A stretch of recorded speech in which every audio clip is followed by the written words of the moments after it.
All right then. We begin with a question from Thinking Juice Supreme. What do you think makes an application stand out the most?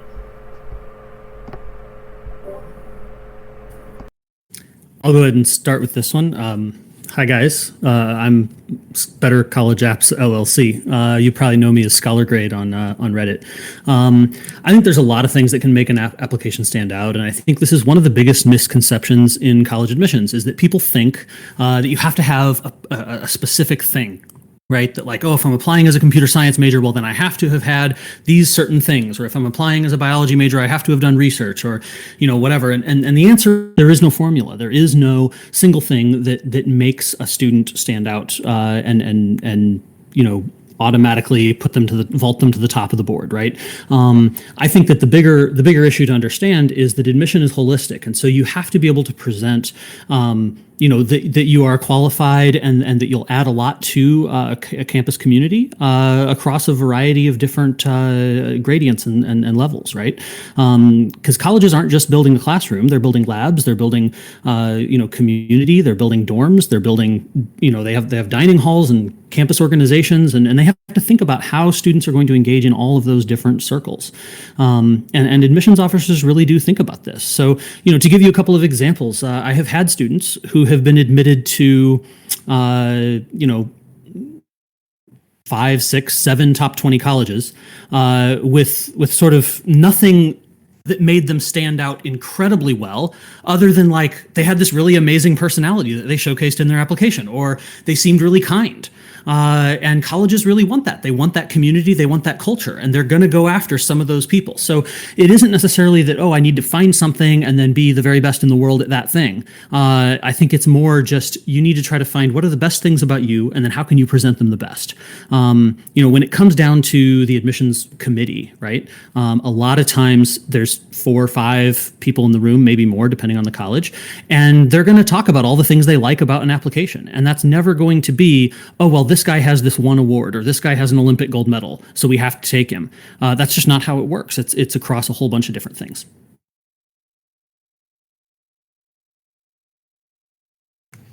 Thank you for that answer, Scholar Grade.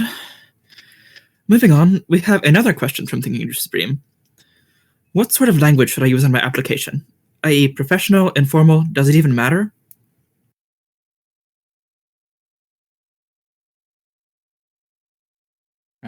I can jump in on that one. Oh, sorry. Go ahead. Go ahead, Admission Bomb, if you want. Well, so I want to go back to the first question. I thought we were going to all answer all the questions. I'm sorry. So about the standing out, can I go back to that one? Yeah, sure, that's fine. Okay, cool. And then I can talk about the language because it's kind of part of it. So I really hate the term standing out. And anybody who reads what I write, and maybe some of you do, maybe 1 or 2 at least, I hope. That's like the whole thought of standing out kind of drives me crazy because it's practically impossible. There are too many amazing kids out there. Like, you are all so amazing. And there are too many of you to kind of have that in your mind with standing out. I'd really like you to reverse your mindset and think about it in a different way. And Scholar Grade definitely approached this, but think of it as sticking with. Think about it as like you want to stick with the people who are reading your application because you want them to go fight for you in committee. You want them to stand up and fight for you. And the way that somebody does that is by feeling connected to you. So in your application, you have to really work very hard for them to see who you are.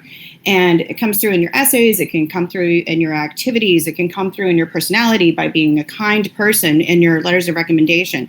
But you want to stick with them rather than trying to find ways to constantly stand out and get into this spiky war of like who can have the longest, tallest spike, because it's impossible and it's just going to create more and more stress.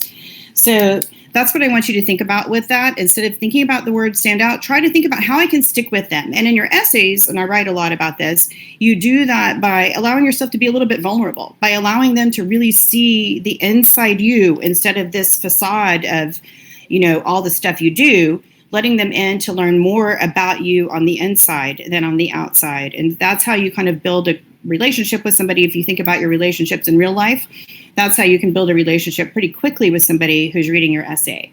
And then for the language, can you read that question again? Yes. What sort of language should I use in my application? Professional, informal, does it even matter? It does matter, I think, in your essay. And I'll be interested to see what the others have to say about that. But I think in the essay, you definitely need to be informal. That doesn't mean, you're going to talk like you talk to your friends. But I kind of usually suggest like an older cousin who you respect. But definitely not formal. You don't want to use the language that you use for your AP Lit classes. You want to have it be more of a conversational tone. Okay, and I'm done now. I want to just add one thing real quick to what Mom just said. That whole concept of sticking with is super important. And I think one of the reasons is, so two things on this. One, students always think way too hard about how can I be impressive? And there's nothing that puts a bad taste in an admissions officer's mouth more than a student who comes across like they're trying too hard to be impressive. Like, if you're doing that, that's a really fast way for them to be like, I'm going to move on to somebody else. Because they just don't want people who are either trying too hard to be impressive or think that they're very, very impressive and think too highly of themselves. Both of those things are just bad. And so what you want instead is be who you are, show your passion, not, your prowess and how incredible and amazing you are. And then, when Mom was talking about like sticking with them and making a connection, that really does matter because these admissions officers are reading hundreds, if not thousands of applications, and then they present them to the committee. And the presentation usually goes one of three ways, right? The first way is, okay, here we have the student. They're really amazing. I'm so excited about this one. Guys, I can't wait for you guys to see all the cool things that I love about this kid. And like maybe they mention some of them, right? The second one is, well, here we have another student. They're sort of, standard applicant, very strong in a lot of ways. Let's take a look, right? It's just neutral. And then the third way is, here's a stack of 15 or 20 of these applications. I didn't think any of these were worth our time, but you guys are the committee, you make the decisions. So, take a look and let me know if you want to pull any of these back, right? And if we look at the results, right, the people in the first group, tons of those get in because the admissions committee can hear the admissions officer's excitement, their enthusiasm. Everyone in the room leans forward during that presentation. And when they're talking about it, they're all thinking in terms of looking for things to love, looking for ways to get this person in the class. In the middle group, it's sort of like, neutral. Some of them want the person in, some of them might not. Those are a lot of the split votes, right? And maybe those people don't have quite as good results. And then in that last group, there might be a handful of them in the entire class that make it in. And it might be because of something like, oh, hey, admissions officer, we recognize like you probably didn't know this, but like this student's last name matches 3 buildings on campus, or something like that. I joke, but usually if you're in that first group, that's how you vault your chances up to be 10 times higher than really any other applicant. And you don't get there by being the most impressive. Usually you get there because the admissions officer who first read your application falls in love with it and they start to see you as a human and not a file. All right, that's about all I got. Yeah, and to sort of follow up on that last point, the funny thing is that I would actually recommend to most of you that you kind of invert your thinking here and worry much, much less about what an admissions officer wants and worry more about how to portray like the best parts of you as authentically and as enticingly as possible. And one of the analogies I will conventionally use with my clients is I will say to treat it either like a first date or like you're meeting someone. You want to present like the parts of yourself that you find attractive. I mean, those are the things that you're proud of, right? And then with regard to how to write that into an essay, I don't think that there are any absolutes in that regard. Like I've had business students or like prospective business majors write in very formal tones because it matches an executive summary that they might be producing in their careers down the road. I've had students that are artistically minded that write in sentence fragments throughout the whole thing. I really don't think that there are any absolutes in like how to write your essays or anything beyond the fact that I think form should match function. And what I mean by that is that if you are an artistically minded person, you should break convention in your writing. The best ways to portray that to an admissions officer. If you are a more formal person, then be authentic to that in your writing style, because that's the way that you're going to interview. And the way that you become memorable as a candidate is that you seem like a coherent, consistent person. And I think what a lot of applicants try to do, and this is what I would say is like the biggest mistake most people make, is that they try to be someone who they're not. And no offense to all you guys, but you're teenagers. You don't know how to fake it yet. And one of the things that's really, really important is that if you are to be the most memorable applicant you can be, you are just going to put yourself out there. I mean, Admissions Mom use the word vulnerable. That's one I use all the time with my students. Own your shortcomings. Like, be honest about how you've taken steps to overcome them. Speak to your own experiences, no matter how painful or, again, vulnerable they might be to talk about. Speak authentically to them. And again, just let your language sort of flow naturally.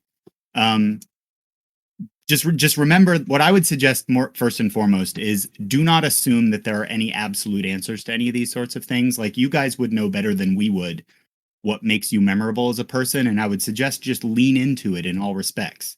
That's how you're going to be the most memorable applicant possible.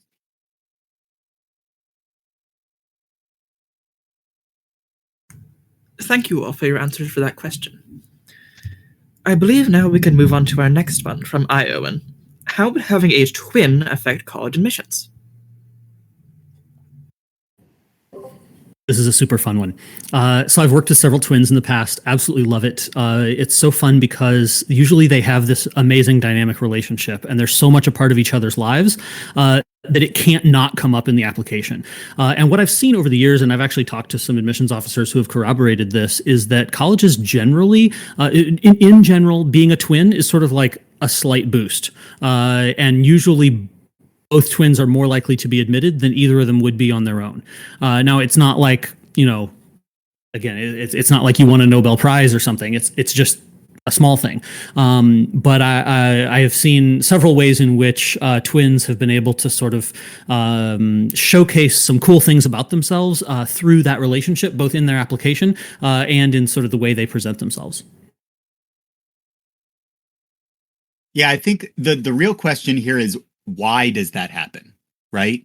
And I think it's due to the fact that, well, as any twin would know, I mean, I'm actually working with a set of twins right now that will be applying this fall.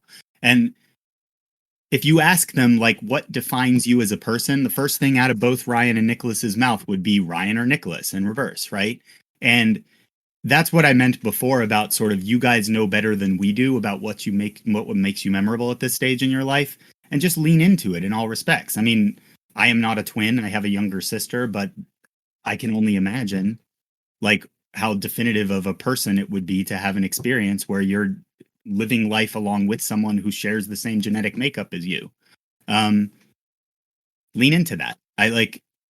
If that is going to be definitive of you, I would say go with it.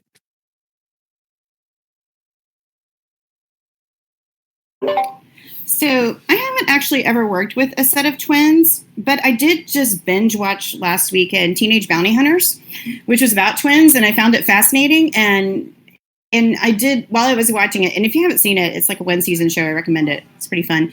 And what I loved about it was it showed this like secret language between these two twins.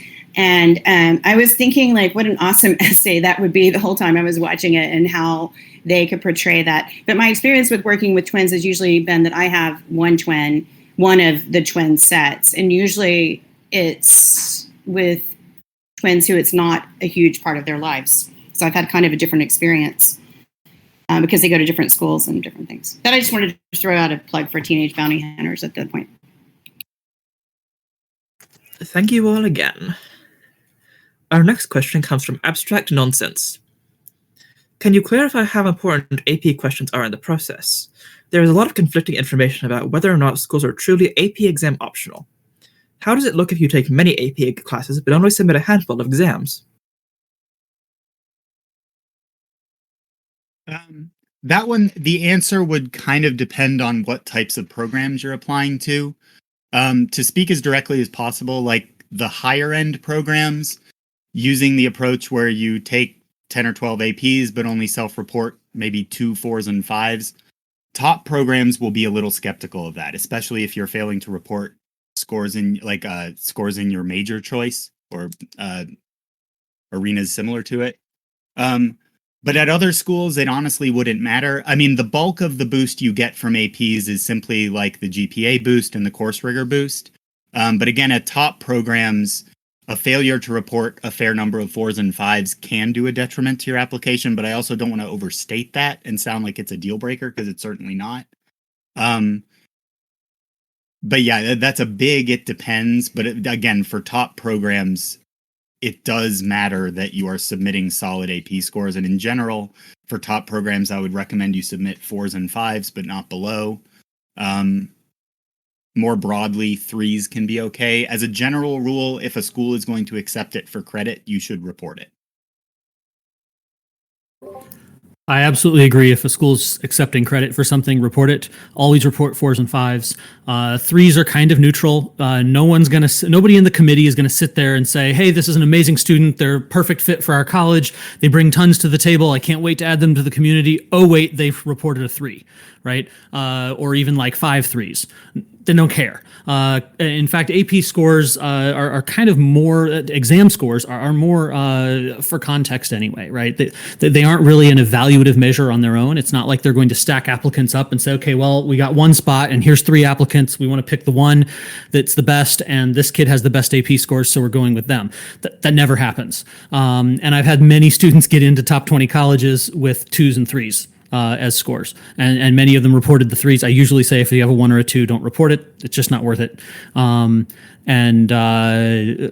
It just, to me, it doesn't really matter that much. Now, again, I don't want to say that AP scores don't matter at all, because if you don't take any of your AP exams or you fail them all or something, that's probably not a good look, right? So there definitely is some merit to it. But by and large, like if you're the type of student who is competitive for a top 20 college, then you're probably not, taking 10 AP exams and failing them all. That just isn't typically what I've ever seen before. So I would say, if let's say you take 8 AP exams and you get 4s and 5s on 5 or 6 of them, if you don't report 1 or 2, it doesn't really matter. I don't think anybody's going to zoom in on that and take a microscope to it and call it out as, hey, we gotcha. This person can now be safely rejected. That's just not how admissions works. That's not the way they look at applications.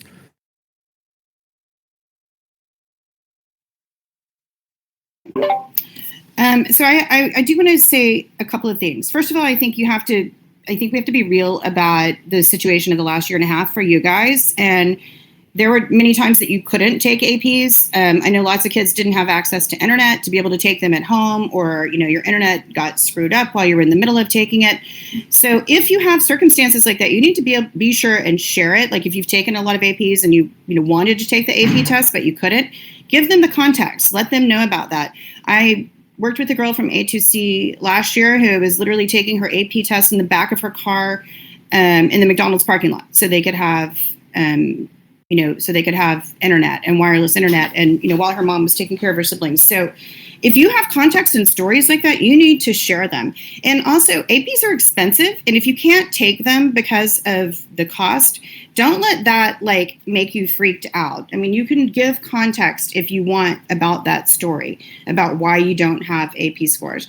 The other thing that I want to mention, because I just learned this recently, is in Deported 2, I'd like for you to maybe give some context to this and correct me if I'm wrong, but the UC schools, and I emailed them and asked them about it when I found out about it, say that they want you to report all of your scores, whatever the score is. So I don't know if that's common practice in California, but that is what they told me after a kid asked me about it and showed me some, verbiage on their webpage. Yeah, to speak to that directly, I would recommend that you still abide by the sort of don't report 1s and 2s, because whether they say they want you to offer that information, that does not necessarily mean that a 1 or a 2 will help you. Does that make sense? I have not had a direct conversation with a UC counselor about this, but I would be very skeptical of the position, above any position that would suggest that a 1 or a 2 would be better than not reporting it on a UC app. Yeah, take the Fifth Amendment on that one. If you get a 1, don't self-incriminate. Yeah. And then one other note I wanted to add on what Mom said, which was a brilliant point. If you had circumstances, right, you had some kind of disruption in your life, you had You had to take, I think I saw a student on A2C who had to take an AP exam last year at 3 a.m. local time because the College Board sucks. And like, obviously that's not an ideal testing environment, right? There's 3 different ways you can include that in your application, right? You don't have to try to find a way to work this into your main essay. You can talk to your guidance counselor or another recommender and say, hey, could you just explain that I had to take this test at 3 a.m. or that I didn't take these exams because they all got canceled in my area, or because I can't afford these exam fees, or because I had to, my only option was the McDonald's parking lot for Wi-Fi, right? Like, they're going to be very understanding of that. And your recommender will go to bat for you. The second option is in that COVID supplement. If it's a COVID related reason, you can mention it in the COVID supplement. The COVID supplement's this 250 word essay, and they're going to have it again this year. And you just put in, and you can even use bullet points if you want to. It doesn't have to be like a narrative format. And you could just put a bullet point related to that. And then the third way is in your additional information section at the very end of your application. You can just put a bullet point in there. And if you need to put a header, you could put like, AP testing, and then just list off whatever it is you want to say, and just keep it succinct and factual. And the admissions officers are happy to take that into account and kind of give you the benefit of the doubt.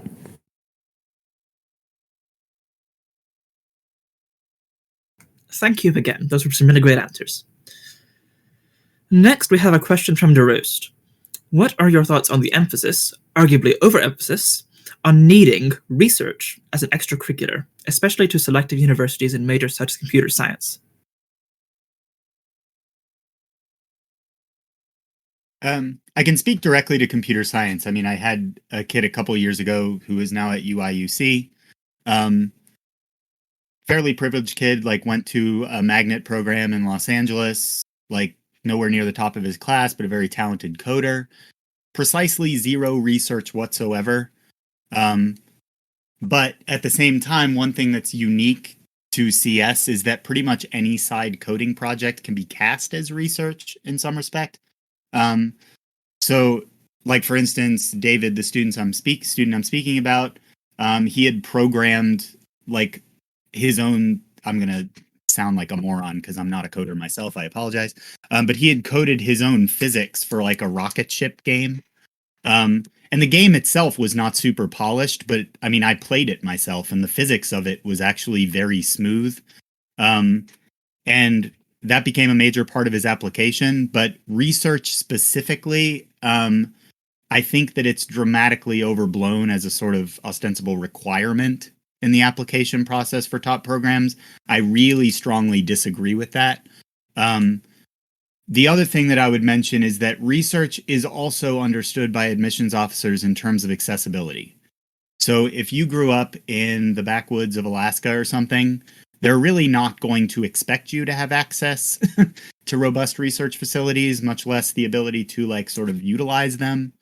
But if you grow up in the Bay Area and like mom and dad are both professors, then research to some extent would almost be expected of you in some respect.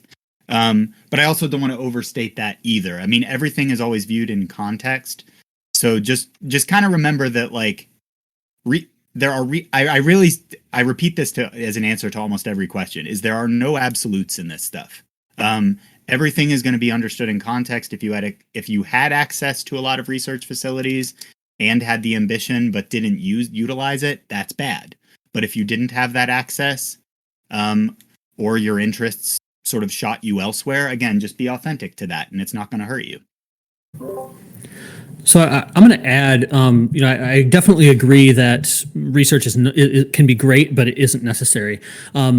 I don't think it's ever necessarily expected, because colleges really do want students to pursue their passion, right? So even if mom and dad are researchers or whatever, and you had all these opportunities, like if that's not your thing, if that's not your sauce, then like don't try to make fetch happen. It's not going to happen for you. And that's okay. Like be who you are. The other thing that I would add is that it doesn't have to be research. It can be almost anything that showcases your passion, proficiency, impact, investment, commitment, whatever. So if it's, let's say, I don't know, you built a rocket ship game, or you contributed to a collaborative online coding project, or you helped a nonprofit code a website, or, whatever it is. It doesn't have to be like, oh, I was in a lab doing research and we're trying to get it published. And, I'm one of these people who views professors as NPCs, and I'm always trying to get them to let me help them with research so I can put it on my resume. There is no requirement for this. And then the second thing that research can be great, but like, so can all these other things, right? And again, it's all going to be evaluated in context. It's not going to be evaluated as like, oh, research is somehow better than all these other things, because some research is, incredible. I've had students who have worked with National Science Foundation or NIH grants, right? Those are really legitimate research institutions. I have had other students who did their own thing in their basement and nobody published it, but they wrote about it on their blog and that was it. And that's okay too. It's not like an admissions officer is expecting you to, qualify to be a tenured professor, right? And then the second thing I'll say about this is, and I was hoping this would kind of come up in a tangential way. I'm going to bring it up, is this whole concept of sweat. Right. This is something people have talked about a lot on the Discord server. I've noticed in the last few weeks, and I really don't like the whole sweat idea.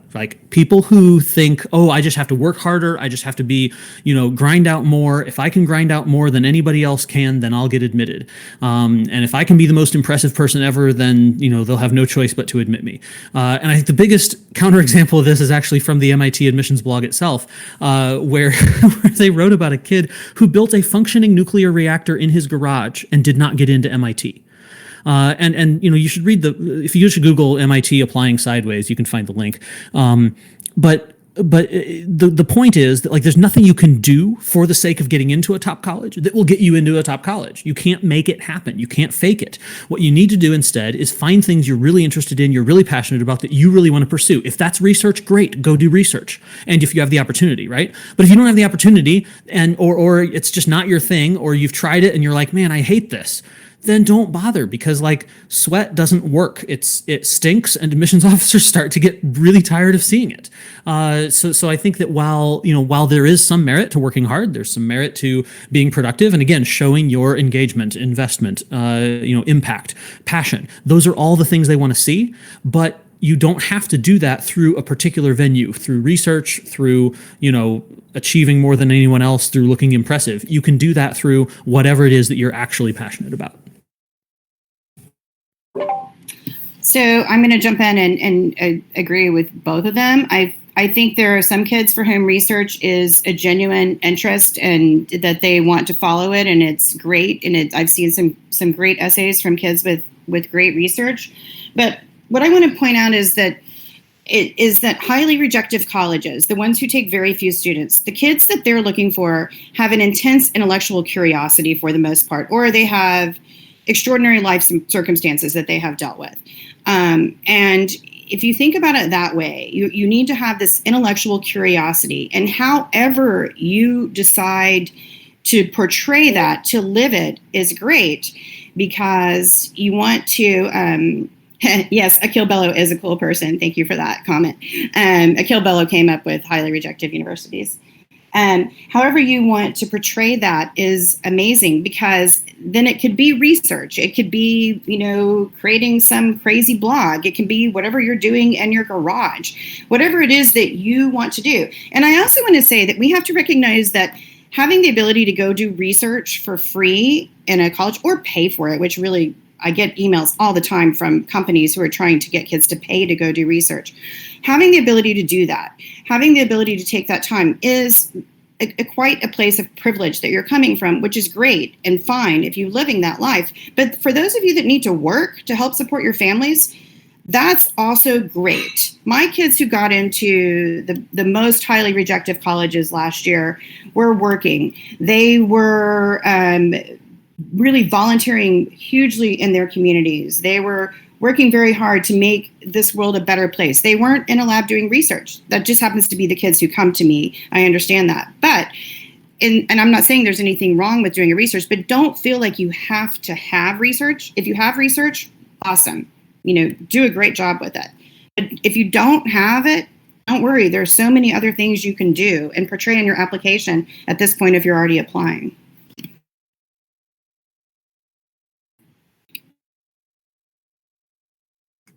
Thank you.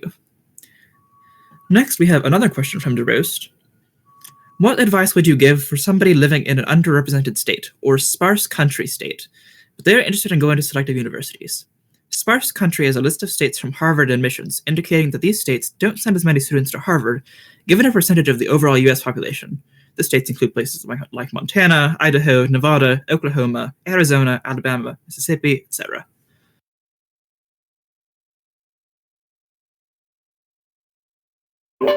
Was it what advice would we give them? Yes.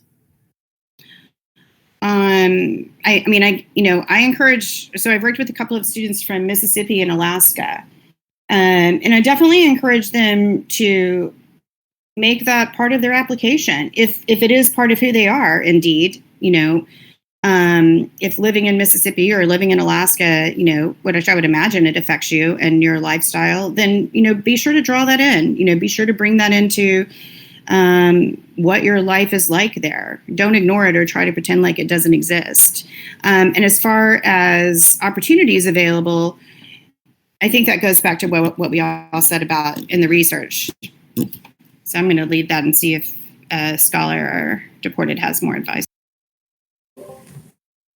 Yeah, I mean, I think first off, like, this isn't really something you control, right? Like, most people aren't going to be like, ooh, hey, mom and dad, let's move to Alaska real quick, because then I'll look better to top colleges. And that's not realistic, right? And that's probably not going to happen. Also, you're not going to look that much better. Like, they get a few quality applicants from these sparsely populated regions. They might take a few of them just because they want to be able to, build out more diversity in their class. They don't want everybody at their school to be coming from, like, the Northeast and the Bay Area, right? Like, they want to have some people from other places too. And so, I've worked with students. I worked with a student from Wyoming who was really, really into ornithology, like studying birds. And it was like his thing. And he wrote a lot about bird study in his application and had phenomenal results with it, right? Because he was applying to colleges that had really strong ornithology departments. I had a student from Oklahoma, which, is not absurdly sparsely populated, but like a little bit less popular than like California or New York. He had some really great results too, but I don't think that being from Oklahoma was the secret, right? I think that's just a small, honestly tiny part of what that application was able to present. And I think the same thing goes for, internationally. If you're from, I don't know, Botswana or something, they probably don't see a lot of applications from there, but it's not like as soon as they see one that they latch onto it and say like, oh, this is the one thing that makes this student, a must admit. That's not realistic. Yeah, I mean, I think those are both great responses. Like, the only thing that I might add to it is to try to be a little more specific about what sorts of options would be open to someone from a very, very rural area. The funny thing is I actually lived on a native reserve in northern Saskatchewan for 2 years. So, like, now that I'm a college advisor, I kind of think back on that experience and how I might portray that to an admissions officer in context. And, like, one of the things I might do, because I'm like a physics nerd in my own private existence, and maybe I would go through like the physics or the chemistry of like how quickly the ice freezes over the lakes, or like how a bow and arrow works in terms of physics. Like, again, it all comes back to sort of integrating your life experiences and your academic passions as directly and coherently as possible. Other things that are more valuable for students that don't have access to a lot of sort of resources are things like getting a letter of recommendation from a teacher that speaks to the fact that you are one of the best students they've ever taught at something. And that doesn't necessarily have to be academic ability. That could be like work ethic. It could be care for your community. But the things that are open to students, even in rural areas, are things like letters of recommendation and very unique life experiences. I mean, again, lean into all that stuff. Those are things that make you who you are. And I mean, you're writing a commercial for yourself. You're not going to falsely advertise yourself when you're putting yourself out there. Just make sure you put it all together in a way that makes you sound like an academic person. But there's a wide variety of ways that can be achieved. Thank you again. Our next question comes from Arya. What are some reasons that an applicant that might seem perfect on paper gets denied? I'll start with this one. I do a lot of post-mortem reviews for students. It's one of I don't know, I'm not super busy in the spring. And so after decisions come out, students are like, man, I can't believe I got rejected. Why did this happen? I just need closure. Or they think, man, what did I do wrong? I really want to make sure that, like, if I apply as a transfer student or I'm going to grad school or I go in for a job interview, like, I know how to not have this happen again. And so I coach students through that. And one of the things that I see over and over again, honestly, is that students will come into this, and I talked about this earlier, right, about being impressive, and they really crank it up to 11 on the trying to be impressive.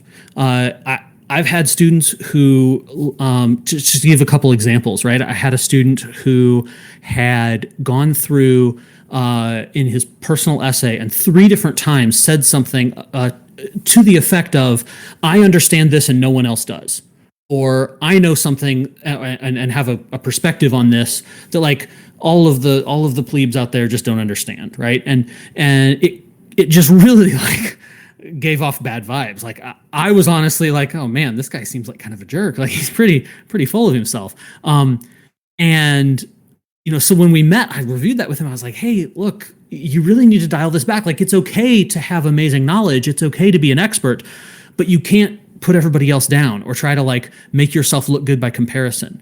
And these are phrases like, never use I would say almost never use a phrase in your essay like, some people might think that blah, blah, blah, but I believe this, right? The I believe is fine, but, like, don't unnecessarily compare yourself to others and try to make yourself look good or look favorable, because what that says is that you're aloof, that you're arrogant, that you think you're better than other people. What happens when we put too many of those people in the same room together, right? It's chaos. They don't work together. They compete. They fight.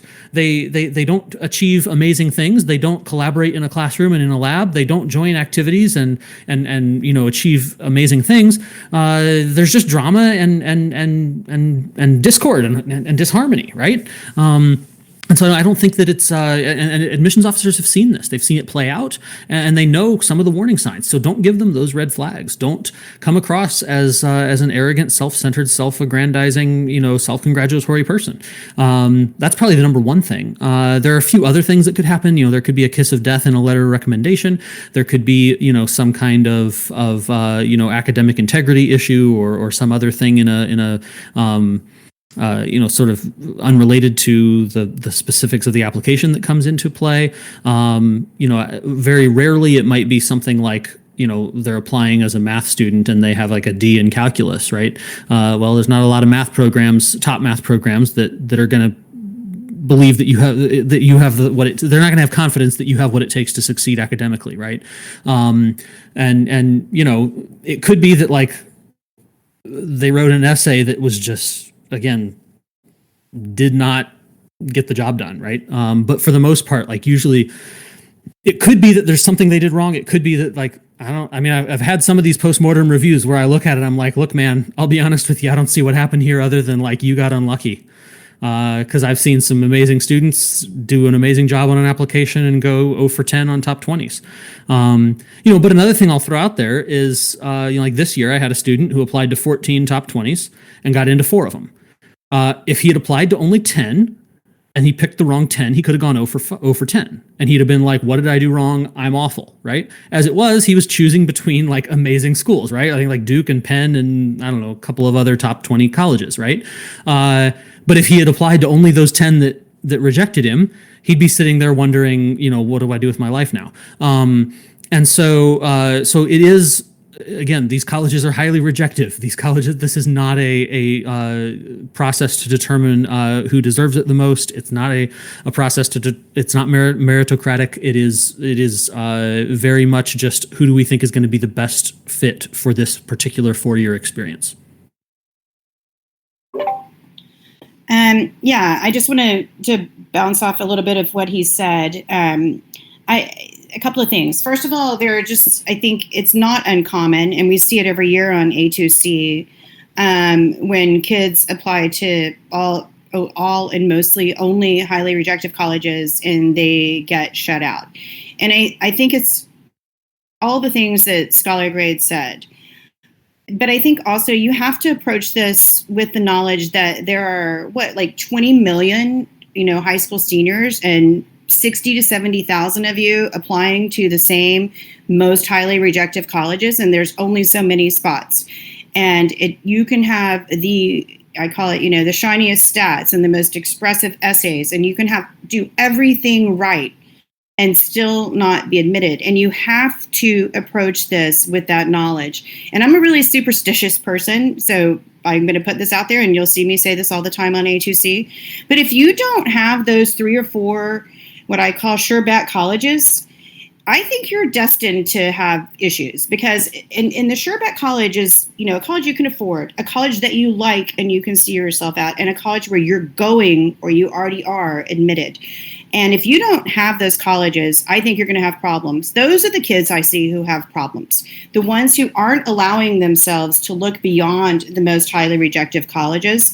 And if you do allow yourself to, and if you do allow yourself to do research to find other colleges that might actually be even a better fit for you, where you're going to have a higher likelihood of being accepted and getting money, then you're going to open your mind to all the possibilities and not just see that be this narrow funneled focus for highly rejected colleges. And then I find that you have, with my personal students I work with, I find that once I get them to make that switch in their heads, then their odds of admissions really do go up for the more highly rejected colleges, because they've spent that internal time thinking about what's really important to them, rather than trying to figure out how they can fit into what a college wants.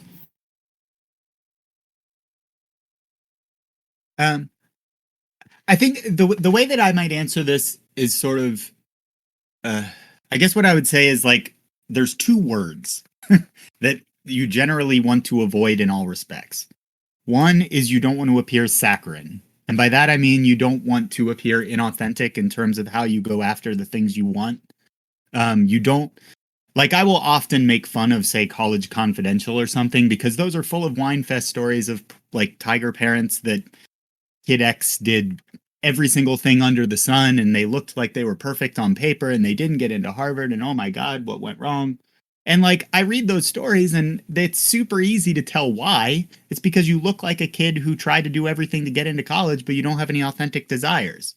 And if you come off as saccharine in that respect, you're admissions officers are trained to understand that stuff. And that's when I go back to my joke from before is you guys are teenagers. You don't know how to fake it yet. You may learn by the time you're old like us. But just don't try to fake it. Be who you are.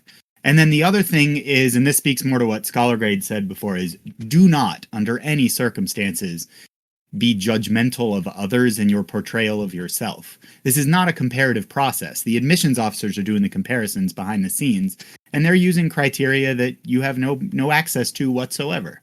Obviously all of us can guess at it and stuff, but by focusing on what you think they want, what you're going to do is distract yourself from who you are. And the best way of achieving what you want in a set of college applications is to be true to yourself. And when I did I did a fairly long post called I think it says Decisions, College, and Dice or something a while ago. And I was trying to speak to exactly this is there are a whole lot of concerns behind the scenes that none of us will ever be privy to. Soft quotas in terms of demographics, socioeconomic stuff, budgetary concerns with respect to financial needs.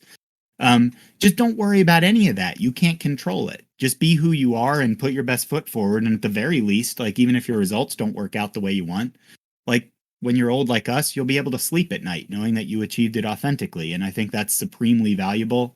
Because if you try to put yourself out there in a fake way and it doesn't work out for you, you're going to be second guessing yourself and your choices for the rest of your life. And I think I speak for everyone up here when I say we don't want that for you for sure. Just be who you are. One other thing I want to get back to with what Admissions Mom was just saying is that these other colleges, that are not in the top 20 or even in the top 50, still offer amazing opportunities. The education you get at most of these colleges is nearly identical. It's not like Harvard knows how to teach, physics in a way that nobody else knows how to teach it. Content-wise, it's extremely similar. And in many ways, in many respects, some of these other colleges, they might, while they might have, let's say you go to Ohio State and there's large larger lectures, right, for undergrad, for the first couple of year classes. But then by the time you get to be a senior, you're in, classes with 15 or 20 other seniors that are very specific and diving in really deep and very engaged with the professor and very discussion oriented. And it's everything that you really, wanted your college experience to be.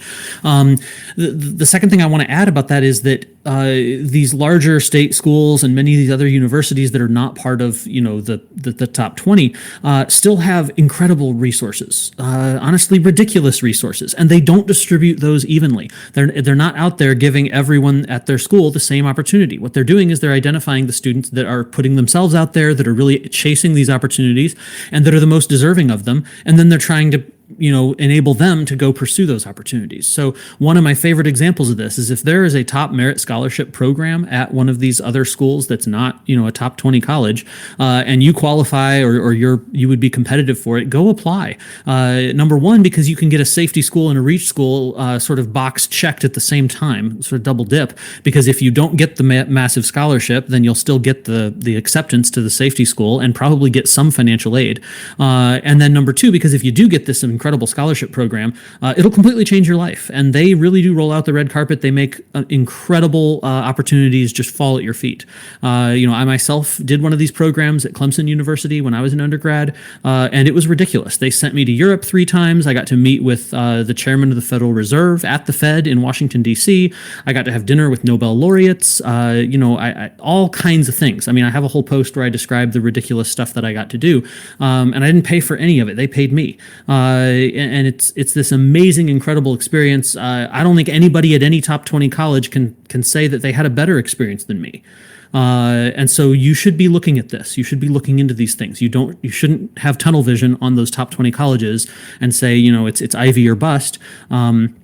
Because there are better opportunities out there at other places sometimes, oftentimes, and then, like Mom said, by shifting your focus away from I need to get into MIT, I need to get into Stanford, I need to get into an Ivy, and if you shift your focus instead and say, okay, what is it that I really love? Let me go pursue that. You actually increase your chances of getting into these selective colleges because you're doing things for the right reasons. You're doing things out of sincerity and out of passion, and you're going to be having more engagement, investment, achievement, etc., and impact. It's the analogy to borrow from what Deported 2 said earlier is it's a little bit like, if you're sitting there and you're saying, oh man, I really need a boyfriend, I really need a girlfriend, and you're super hyper focused on it, and all you ever do is try to make that happen, that's a bad strategy. That doesn't work, right? Instead, if you focus on what are the things that I really care about in life, how can I pursue those? How can I make myself into a better person and find things that I'm really interested in and pursue them? Then you're the kind of person who's really interesting and who's really neat, and like you take care of yourself and it shows. And then like other people might be more interested in you too, and you increase your chances of it happening by focusing on it less. So I think that the analogy holds up there too. And it's just something to think about in terms of broadening your mindset, and don't let people tell you only top 20 colleges matter, because there's over 4,000, maybe 4,500 degree granting institutions in the United States, and the vast majority of them are really, really solid.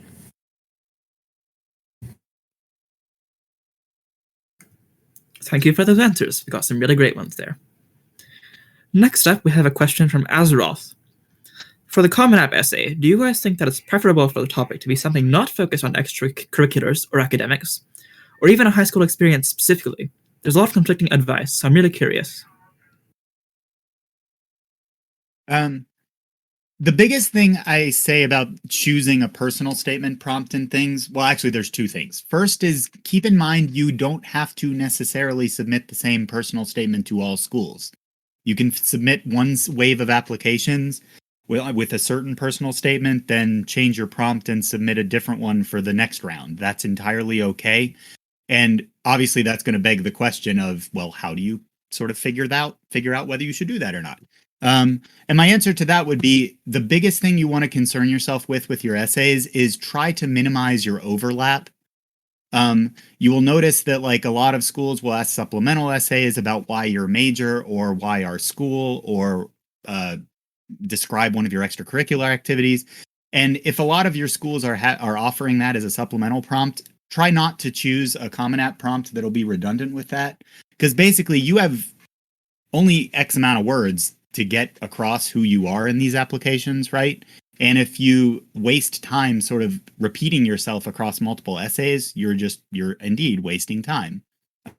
So my only advice in that specific respect would be to minimize your overlap. Like if your supplementals are all about your goals, then maybe choose an essay, like a personal statement prompt that allows you to talk about your past, or vice versa. Again, very few absolutes, but try to keep it as non-overlappy as possible would be my suggestion. Yeah, I agree with that. My issue with kids talking about their extracurricular essays and the ones that I've read, and I've read many essays over the last few years, is that frequently you stop writing about yourself and you start writing about the extracurricular, and that is not the point of the personal essay. That is the extracurricular essay. If you feel the need to write an extracurricular essay, then you can put that in the additional information. I'm a big fan of additional information. I don't know about Deported to and Better College Scholar, but if you're going to include your extracurriculars in your personal essay, and I've seen it done well, just make sure the focus remains on you and not the extracurricular, and not necessarily even what you do in the extracurricular. It needs to be focused like on your impact in the extracurricular and its impact on you and how it's helped you evolve and grow, and maybe lessons that you've learned from it, rather than like what you're doing in the extracurriculars. So that to me is where I start like crossing out sentences and whole paragraphs and saying, I'm not learning anything about you here. And, I don't even bother to like make comments on individual sentences at that point. I think the way I say this to students is reading an essay, I don't really care what you did. I care why you did it, right? So don't show me what, show me so what. Why does this matter to you? Why is this important? How does this showcase your core values and personal strengths and motivations, aspirations, foundational beliefs, passions, right? How does this show me sort of the core of who you are? And what you did isn't going to do that, right? I need to know why you did it. I need to know what you got out of it. I need to know the personal growth, the reflection, the analysis, right? And how this impacted you, just like Admissions Mom said. Regarding topics in general, I think students focus way too much on what's the best essay topic. The topic doesn't matter that much. What matters is the messages. What do you say about yourself? What do you convey about yourself? There's a lot of different ways to explain what I'm saying here, but at the end of the day, admissions officers don't choose to admit or deny someone based on their topic. They admit or deny you based on what they learn about you. So that should be your focus. I have many examples of this. I had a student who wrote a rather bland sports essay last year. We sort of changed the focus from the sports to be more about actual leadership and growth and personal growth. And he was admitted to UChicago, which is famously known for wanting quirky essays. And this essay was not quirky at all, but it was extremely personally relevant and personally insightful. And it showed a really compelling student. And I think that's why he got in, because that's who he is. I think that students who try too hard with a topic, they're trying to find a topic that's going to be clever or creative, or they're trying to find a topic that they think is going to make them stand out.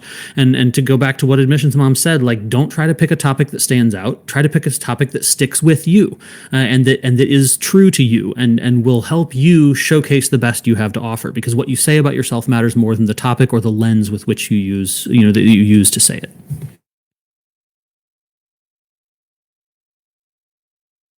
Yeah, just to further off that point, I can offer a few very specific examples. I think we're all on the same page here.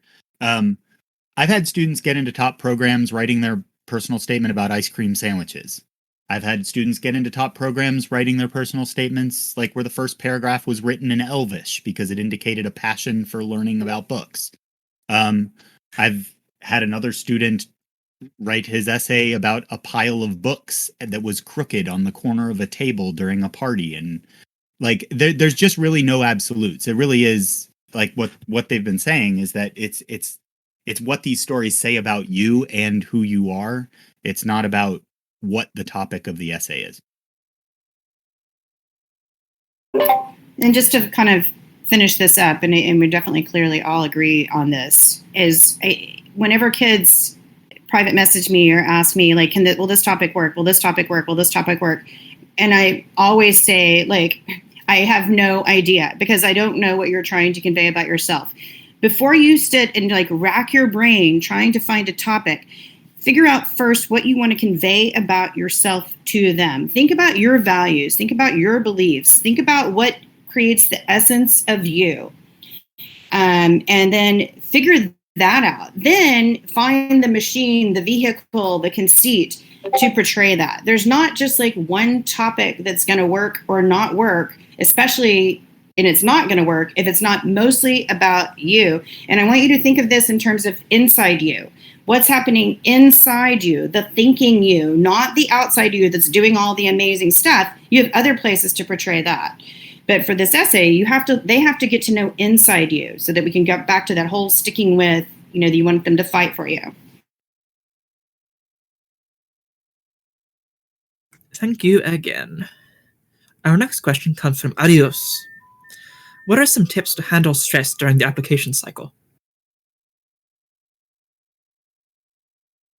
I don't have a ton on this, but I'm betting Admissions Mom does, so I really want to hear what she has to say.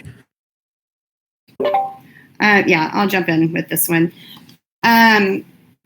So I think, first of all, just knowing that this is about internally. Well, first of all, I think we just have to acknowledge that this is stressful.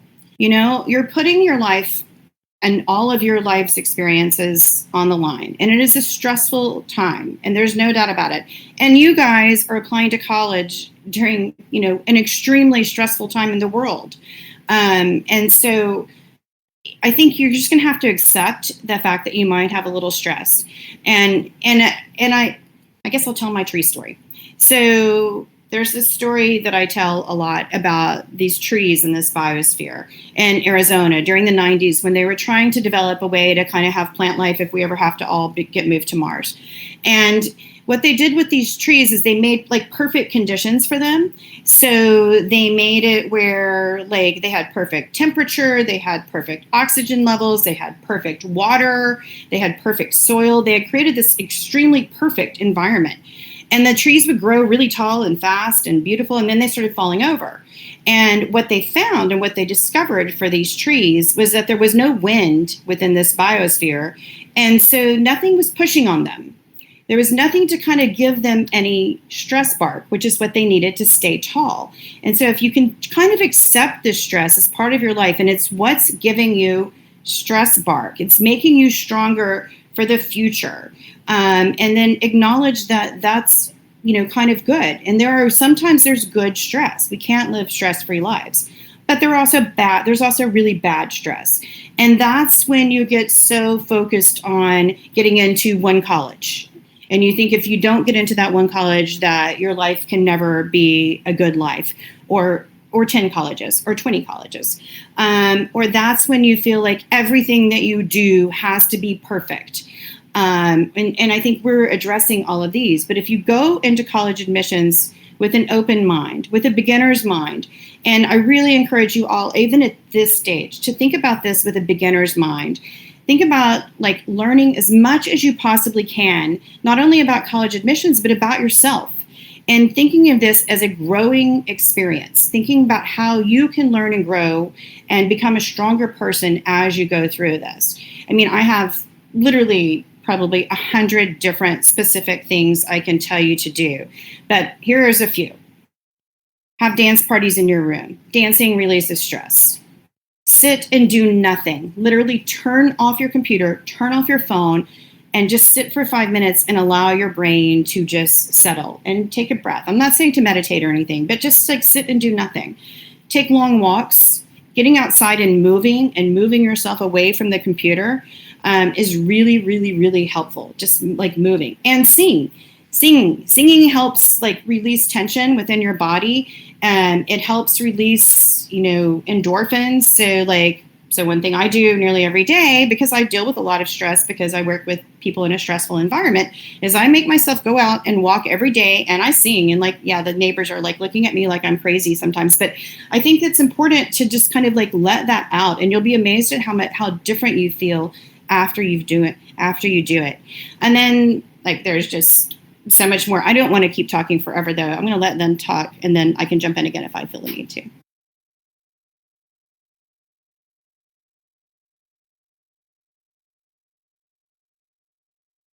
Actually, would it be possible to repeat the question?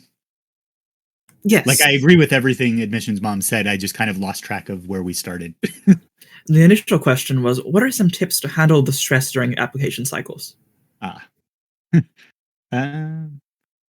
mean, the only thing that I would really specifically add to that list is maybe exercise. Like I do academic tutoring and test prep too, and one of the things that I always do with all of my SAT, ACT students is I will literally run their life the week before the test. I will give them a diet, I will give them an exercise routine, I will give them a bedtime, a wake up time, etc. And all of that is just kind of controlling for the things that students typically they feel lost about. Sometimes, like just asking someone to sort of make a hard decision for you, if it's just, sorry, that sounds actually a bad, that's coming off the wrong. But what I mean is that don't be afraid to like basically ask for advice. That's the biggest thing. Like a lot of people think that they're on this journey like all by themselves. They're really not. I mean, like you have family, you have friends, you have applying to college. Like we're all here to support each other, sort of thing. Just don't be afraid to ask for help would be my biggest suggestion.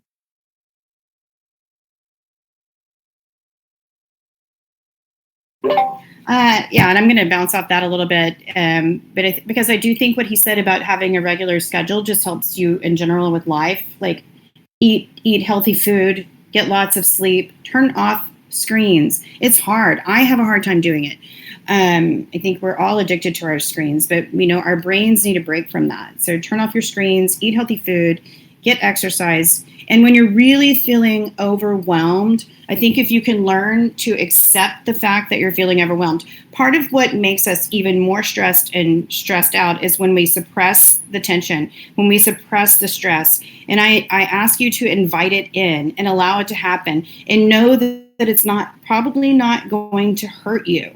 If you allow it to happen, I call it going on a bear hunt. I don't know if any of you know that little kid book, but like you have to kind of like to get to the bear, to find what you're looking for in life basically, or to find your stress, you have to go through it. You can't go around it, you can't go under it, you can't go over it. You have to go through that thick oozy mud, you have to go through that swift moving grass, you have to go through that racing river. You have to feel the feelings, and if you keep pushing them down, that's when you're gonna really finally explode and feel really horrible. So when you're feeling stressed out, allow it. Talk to friends, talk to people on A2C, and then think about why you're feeling stressed. So think about what it is. You acknowledge the stress and then you investigate it. You think about like, why is this making me feel this way? Why do I feel upset because I didn't get a 100 on my test? Does that mean the end of the world? Does that mean I'm not going to college? And if you really allow yourself to think about it, no, of course not. But it can feel that way in the moment. And so allow yourself to think about this. And then the next step after you've acknowledged your stress and investigated and thought about it is to recognize that your feelings are not you. You are separate from your feelings. So just because you're feeling sad doesn't mean that like you're a sad person, or just because you're in your feelings, whether they're good or bad, are going to come and go. You're going to have sad feelings in life. You're going to have happy feelings. You're going to have angry feelings. You're going to have ecstatic feelings. They all come and go. The excitement of some of the college admissions is going to come and go. The anger and the frustration is going to come and go. So they don't last forever. And when you're a teenager, it's so hard to have that knowledge and that understanding. And also, I know that you feel so much pressure to have it go a certain way, and that can sometimes be paralyzing. And the last thing I want to say, just because of what I've been reading on Common App lately, on A2C lately, is that the Common App opened last week. And so suddenly there's this sense of urgency. There is no urgency. You have plenty of time to get your applications done. Just because the Common App opened doesn't mean you need to do your applications. You have plenty of time. And in fact, your applications will be stronger for it if you put the time into it and the thought into it. So take some deep breaths. There's no rush to get all this done. I know for some rolling colleges, yes, you want to have your applications done fairly early to get whatever you need, like in a big state school, but you still have time even for those.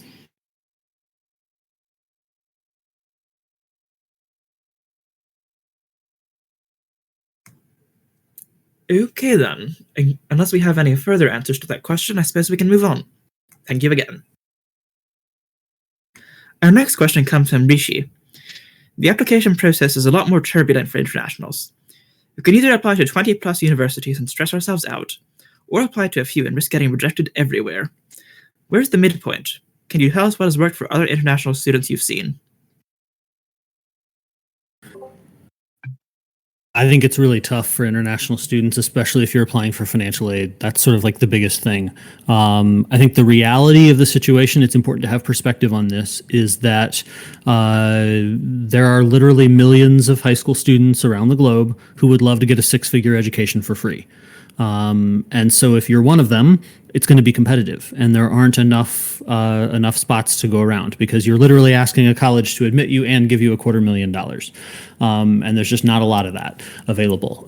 So keep that in mind. Don't think because I'm an outstanding student, this is my birthright or I deserve this. And certainly you need to try to find safety options. And to be perfectly blunt, there is no such thing as a safety school for an international student who needs financial aid. There's no surefire way to get a full ride scholarship to college. I think that there's ways you can improve your odds, but there's not anything you can count as a safety. The safety option would be, what is the best educational opportunities in your home country? Those are probably your safety schools. So it is really competitive. I think there's a few resources. There's an international students channel on the Discord. There's also an INTL to USA subreddit. Both of those are great resources. They have some links that have more guides on, finding colleges that are maybe a little bit more off the beaten path that might still offer strong financial aid and still, give you those kinds of opportunities. I think that as far as deciding how many colleges to apply to, it really comes down to, what are your goals and how badly do you want them?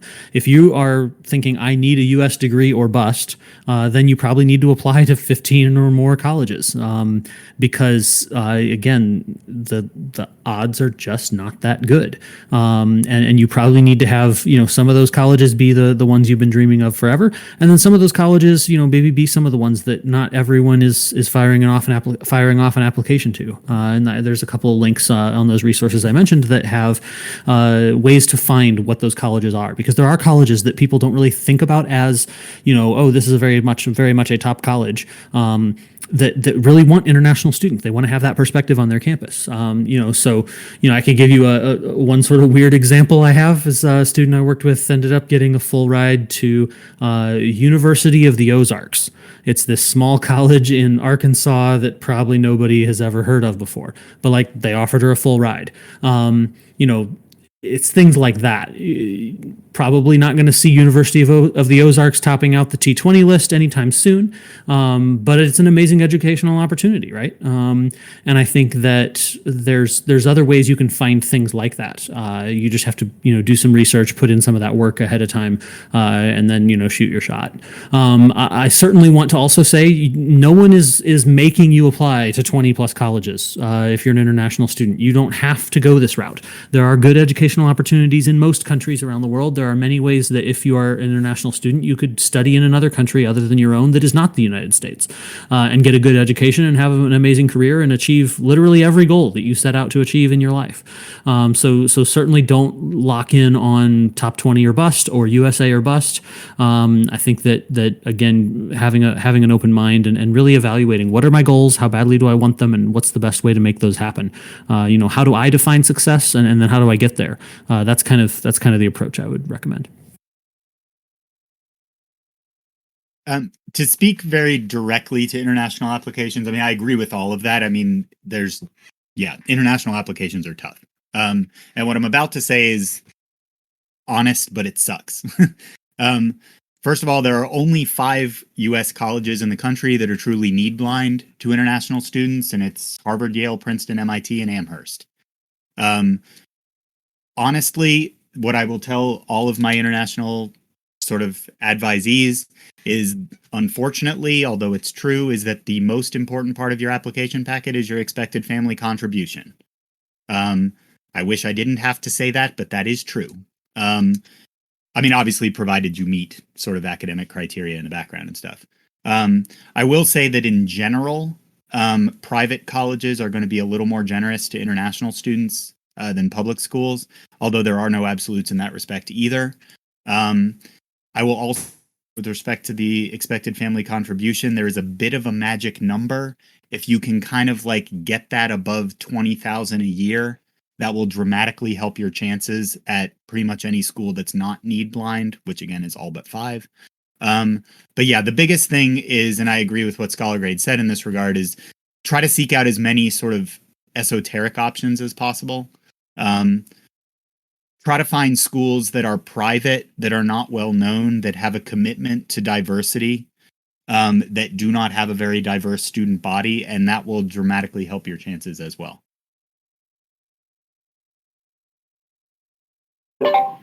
Yeah, I second everything Scholar Grade and Deported 2 said. I want to reiterate this point. Go hang out on our INTL2 USA. There's people there who are giving really great advice. There are some advisors there who specialize in helping international students, and then there's a lot of students there who have benefited from being there, who hang out and help, and they can give you great suggestions of colleges to look at. The other thing I just want to throw out there is a way to find colleges, and I love this idea of like looking for colleges who have diversity as a mission, because I think that's important, is to look through, and you can look through my old posts from the spring and see colleges that didn't fill their classes in the spring. Those are typically colleges who are going to be more open to finding students and giving some money if they didn't fill their class. And so look at those colleges in this, from last spring, and then see which of those you might want to apply to now. Some of those will be rolling, so you can apply early and start trying to get the financial ball rolling with them. And then the next thing I want to say is many times international students just don't understand how the American admissions work, and certainly their parents don't. And so they're coming at it from the wrong way. So if you're sitting here listening to us, you're already going to have a leg up there and a better understanding of what American colleges are looking for, which is not just a list of all your amazing accomplishments in the essay, et cetera.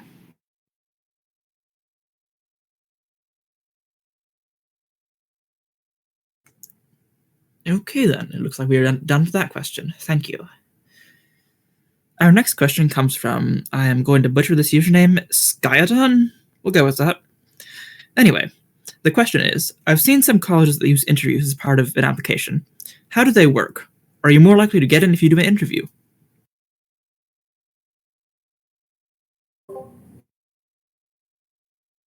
So we see this question all the time. I think number one, it varies a little bit by college. Some colleges put a little bit more emphasis on it than others. For the most part, the interview is supplemental to the rest of the application. It's not regarded as like the key thing. One of the reasons for this is that interviews can depend a lot on who the interviewer is. And if you have, tens of thousands of applicants that you're trying to provide an interview for, you're going to have inconsistency there. And so they don't want to penalize students that, just didn't get along with their interviewer on a personal level, or their interviewer happens to be grouchy. So they do try to make sure that they're kind of controlling for that. But they do use insights from the interview, and they certainly read the reports in committee.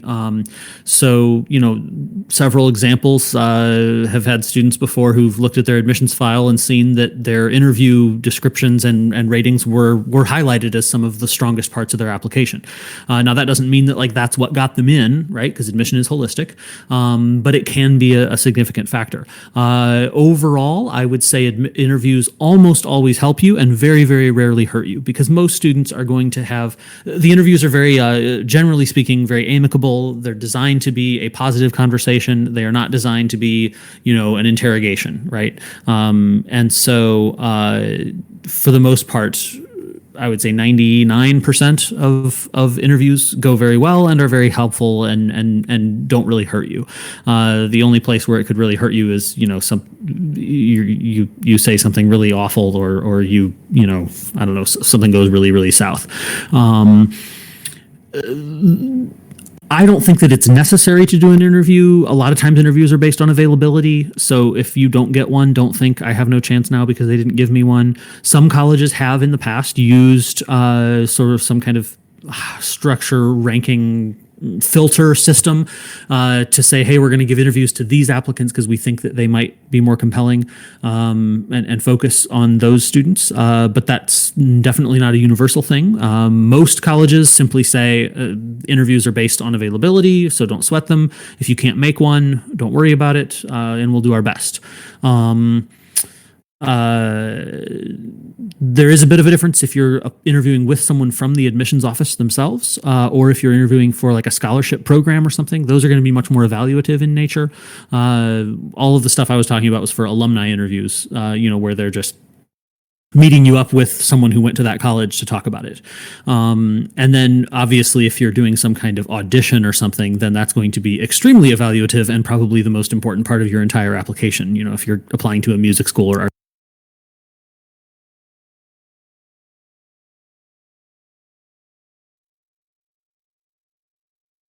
Yeah, I mean, I think that was a pretty exhaustive answer. The only thing that I would be able to add to it is there are a few very specific things that I always recommend that my students sort of practice that are a bit out there and like not easily thought about. The first is, well, I guess in the COVID context, this may not be all that important. But provided the world reopens and like we all exist again in the future, practicing your handshake is actually an important thing. Especially for students that are aimed at sort of pre-professional programs. I'm thinking primarily of business students. Any sort of prospective major where there will be like a public-facing aspect to your potential career, the interview is generally going to be a little bit more important. And sort of practicing a bit of like the handshake, the eye contact, the like just the amicability and the professional language, like things like that are going to be a little more important if you have like a potential like political science or business degree. But for STEM students that are going to be lab rats for the rest of their lives, sorry, that's not a derisive comment. I don't mean that way. But yeah, basically it depends a little bit on your prospective major. And then the other thing I would very strongly recommend that all of you do is look up the common data set reports for each of the colleges you're looking at. Go to Schedule C, Section 7, and you will see they will literally tell you how important the interview is. If you notice that it's in one of the two most important columns, then I would probably recommend that you actually practice for it, go through some Googling, not necessarily of your interviewer, but I know that like Columbia, for instance, with some Google Foo, you can actually find their training packet for their alumni interviewers. And just for a lot of students, like going in as prepared as possible is going to make you feel as comfortable as possible. But again, I do not mean to overblow this. I agree with everything Scholar Grade said. You should consider it a supplement to your application, not foundational thereof. Yeah, I agree with what they both said. I think to me, I see the interview as a chance to kind of like have a life experience and learn from it. And I definitely recommend that you do it if it's offered to you. The one big no-no that I can tell you is do not memorize answers. My dad interviewed for Harvard for many years, and that's the one thing he would kind of come back and he would definitely report, and that he would get questioned back on from the admissions team. So do not memorize answers and give a memorized answer that you think is going to work, because it does not go over well. What I suggest you do is I call it making an invisible backpack of stories. So think of what you want to portray about yourself in your interview ahead of time. And think of stories about you that portray those character traits about you. And then when you're asked a question, figure out which story is going to work best for that. And that's why I call it having an invisible backpack, because if you've thought of those stories ahead of time, it doesn't matter really what question they give you. You can usually figure out a way to tell the story, to kind of get the traits of who you are in it. And then I also suggest just kind of like, when we start posting about interviews, I know Scholar Grade and I do, and other people do too, a lot about, questions that come up. So yeah, have a look at the different kind of questions that come up and start paying attention to them, but don't memorize answers. Oh, and then I want to talk about the doorknob thing. I call it doorknob, the handshake. When you mentioned the handshake, and if we ever get to where we're all comfortable shaking hands again one day, the way that my dad taught me to do this was to pretend like you're reaching for a doorknob. And about that kind of strength. So you don't want to like squeeze somebody's hand to death. So you're pulling out the doorknob, but you have to hold on tight enough so that you can actually turn the doorknob.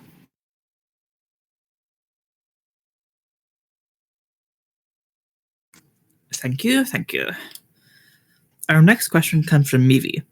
How can upcoming juniors practice writing for their essays and talking about themselves? Oh, I have a big go-to on that one. Write and keep a journal. Like for my clients that hire me, like I work with some sort of tiger families that will hire me back in like 8th grade and guide them through the whole everything.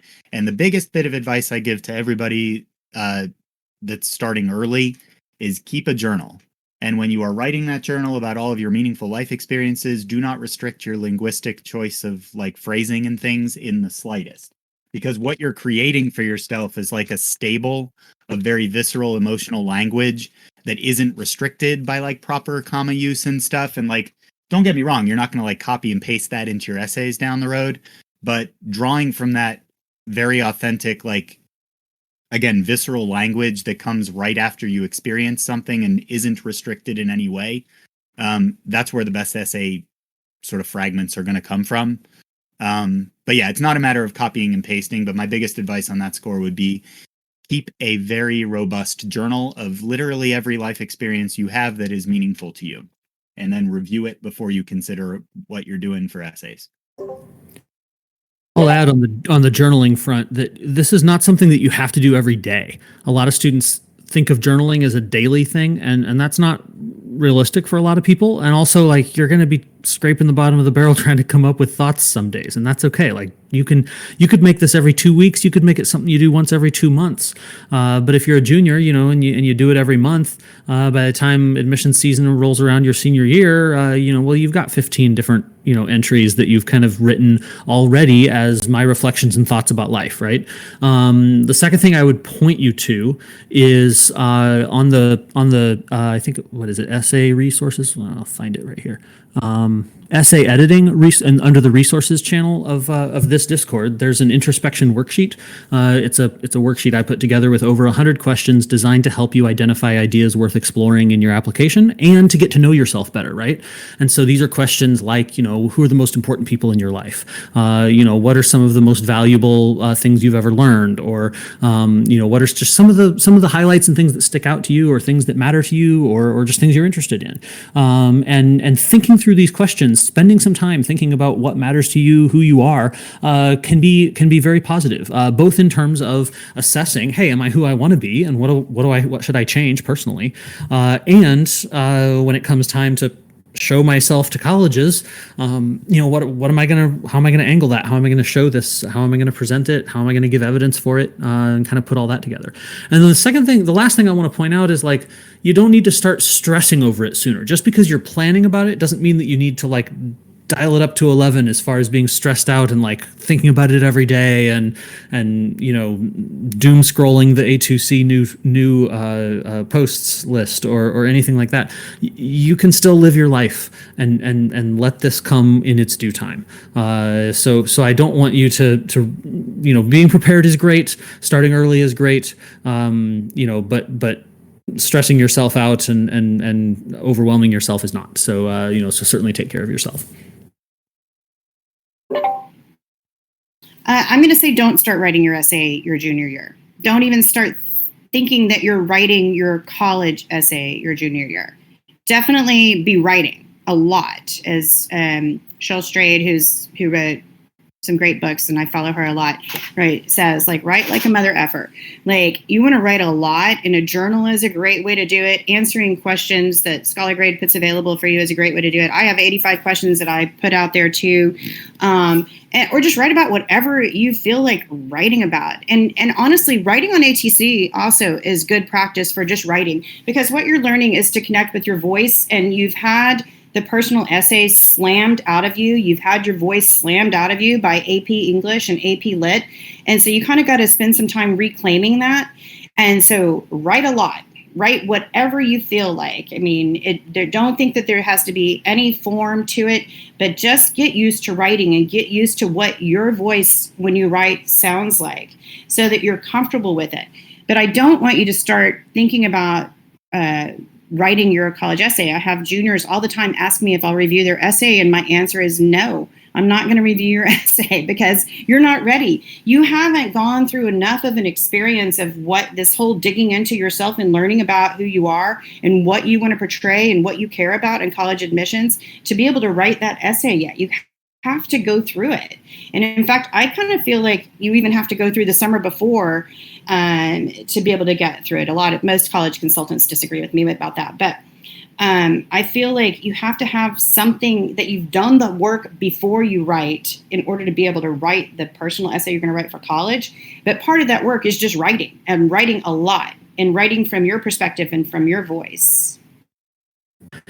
Yeah, I want to clarify. I agree with that. Write a lot and think a lot, but don't start writing drafts of Common App essays or anything. I think that's probably a waste of time and in some ways more harmful than helpful if you're doing it too early. Yeah, I agree with Mom. Yeah, I'm thirding that point too. And then I did want to say, like, one specific thing that you can kind of think about to come up with really sort of engaging essay topics is try to think first and foremost about periods of adjustment and periods of change in your life, because those are the times that we figure out who we are as people. And those are the experiences that are often going to lead to the most sort of vulnerable, illuminating stories about yourselves. Okay, thank you all for those answers. Our next question comes from Abstract Nonsense, and it is, if you could make any single admissions misconception disappear instantly, what would it be?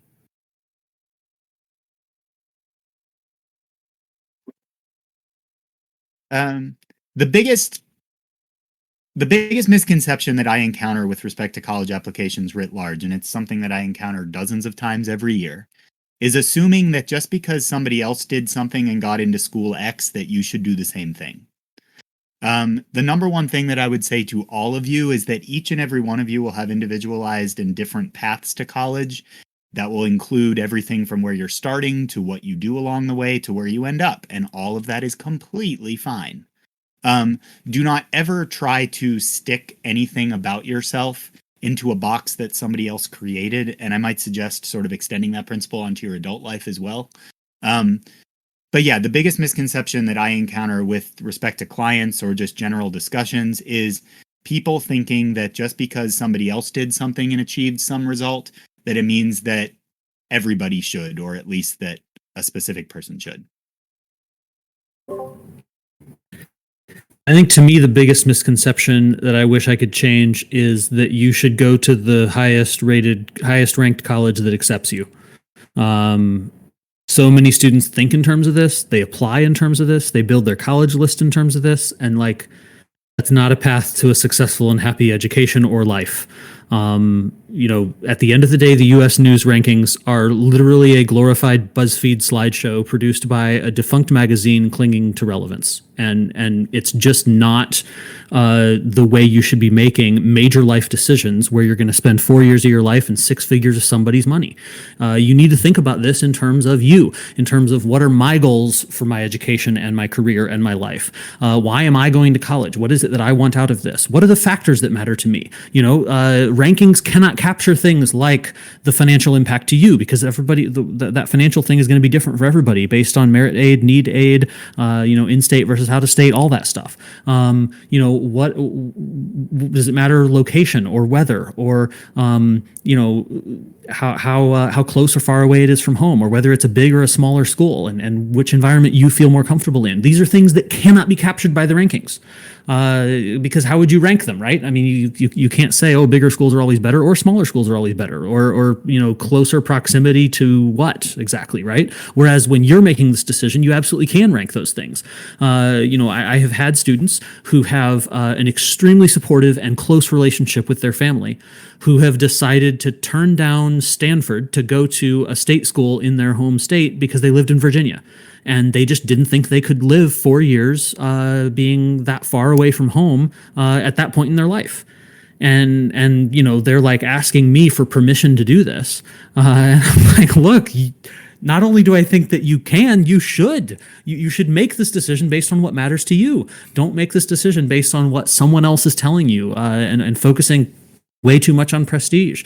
And every year on Applying to College subreddit, we see posts by people who say that like their parents only see the rankings, or they only think that these 3 schools, you get into any other school, that's great, but we're not going to pay for it.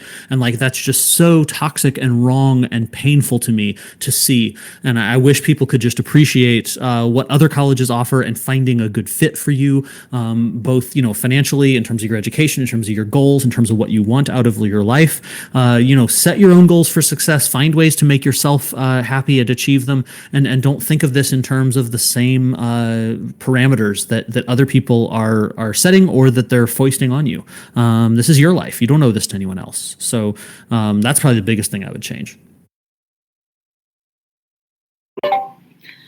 So if A2, I'm going to follow up on what Scholar said, and then I'm going to do my own biggest misconception. But if A2C could take out a full page ad in the New York Times, I would want it to say exactly what Scholar Gray just said about the U.S. News and World Report.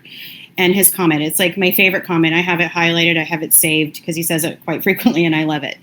And I think for those of you who are international, I think a lot of families and parents don't understand that it's not an official ranking. There is nothing official, governmental, anything about it. It is a magazine that is trying to stay relevant. And so I think we need to keep that in mind when we're thinking about rankings. And so aside from the 2 things that they said, misconceptions, which I also really agree with, I'm going to talk about spike a little bit because it drives me freaking bananas. This term of like this feeling that you have to have some kind of spike, and that at 14 or 15 years old, you're supposed to have determined what you want to do for the rest of your life, so that everything you do is pointing in that direction, so that when you go to college, you can have that major, so that when you graduate, you can have that job. I just feel like that's downright harmful for students and for children to have that experience. So that's something I want to rant about for a minute.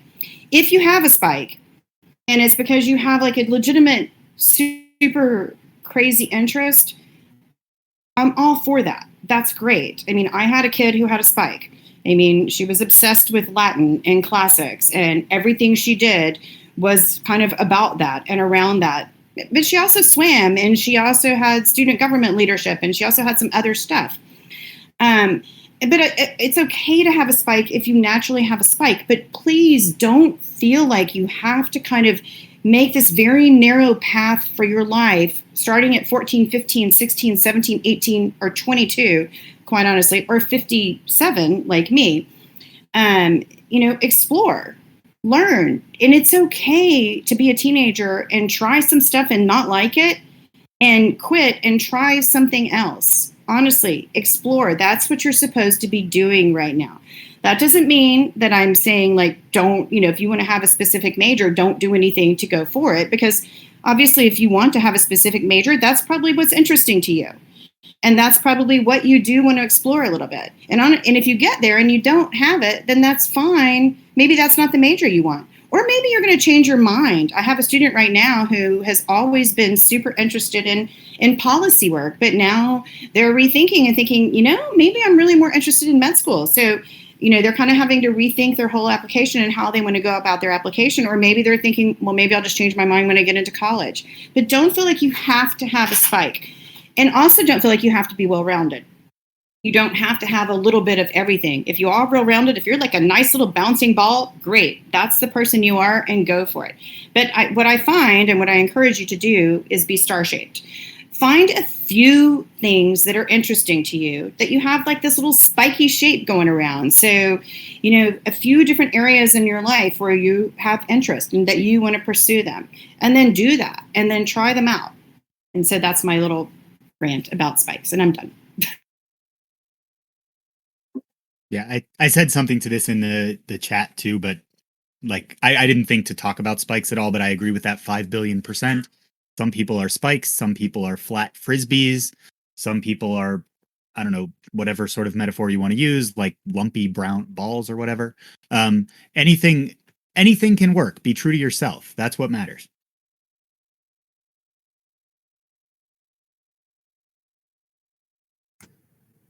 Thank you. We have one final question from Carly.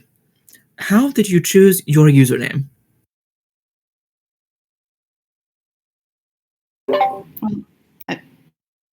ahead, Scholar. Okay. So I picked Scholar Grade because for 3 years I worked as a reviewer for Clemson's admissions, especially their honors college and their top merit scholarship program. And so I was grading scholars and then making, sort of sending those ratings on to a committee. And so that was sort of like part of what I wanted to wrap up in there. And then it was available, and it was also a domain name. And then I decided afterward that that's not really a great domain name. And so my co-founder and my wife actually came up with Better College Apps as a way better brand. So we went with that as the actual company name. But the Reddit handle had already sort of taken off, so I left it. And honestly, I'm kind of okay with having a different company name than the Reddit handle, because Reddit isn't really a place where you're supposed to be like a business all the time. And I'm perfectly happy with that. But yeah, Better College Apps was my wife's idea. She just said, "Hey, we should do this." And I think this is a really good name for it. It perfectly summarizes what we're trying to do and what we're trying to help students do. So we're an adorable admissions couple. She provides the adorable, and I provide the couple. I actually think your business name should be Adorable Admissions Couple. I really like that. That's really cute. I picked Admissions Mom for a couple of reasons. The primary one is because my mom had recently died, and she was a huge proponent of college access and spent a lifetime helping kids apply to college. And we lived in a very tiny town in East Texas. And I remember as a kid actually going with my mom literally into the woods to talk to kids about going to college and to talk to kids about going to our local community college. And it was a lifetime devotion for her. And after she died, I was trying to find some way to honor her. And so when I decided to move into college admissions, my name was partly in honor of her. The other aspect of my name was picking it is that when I first started on A2C, I didn't have a lot of college admissions experience. I really was just kind of diving in. I'd been an essay teacher my whole life. And so I had a lot of help with essays, and I also spent a lot of time learning about mindfulness and just in general in life because of issues in my own life, and transitional times in my own life. And so when I first started on A2C, I didn't want to be an admissions expert. I've never been on either side of the admissions desk, either in a college or in a high school. I'd worked with students in a community college, and I'd worked with my own children. And so I wanted to, at that time especially, just be able to give mom advice. So it was twofold. It was to be able to honor my own mom and to kind of make a statement of who I was. And I'm giving mom kind of advice versus expert advice. My answer to this question is that this is not a college advising related Reddit username. This is just my Reddit username. So you can click on my post history, find my feelings about everything from politics to the Boston Celtics, all my own personal passions. Where it came from is a much less engaging story than both of them have. I apologize. Basically, I think I mentioned before that I lived on a native reserve in northern Saskatchewan for a couple of years. I did volunteer work. Starting a baseball league to try to keep kids off drugs and alcohol up there. As far as I know, it's still going. But basically, the Canadian government allowed me to live there as a visitor for 2 years instead of 1. Basically because I was doing volunteer work. But then at the end of 2 years, I got a sternly worded letter from Canadian immigration saying, basically, you're out of here in 2 weeks or we will take you out of here. So that was the time I signed up for Reddit. It was about 9-10 years ago, I think. And deported TO was taken because I didn't know where I was going to go at the time. And I simply adjusted by using the wrong 2. But yeah, my username has precisely 0 to do with my college advising stuff. My college advising company is called Vize, Vize. But that's pretty obvious. That's just a pithy phrasing. But yeah. I think that's a really engaging story, by the way.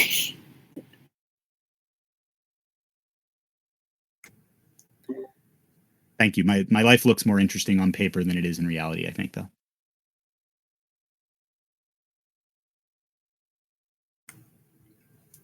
Well, with that question, we conclude our Ask Me Anything event. I would like to thank you all for coming and give a special thank you to our speakers here. You've all been wonderful and given some excellent answers to our questions. If you like what you see here, we welcome you to stick around and join the server. We've got some great people with some great advice here. Thank you again. Thanks, everybody. Bye. Yeah, thank you all so much. And most importantly, best of luck to all of you. It will be very difficult at times. It will be easier at times. Just ride through the valleys and get to the peaks. Have a good one. Thanks a lot, guys.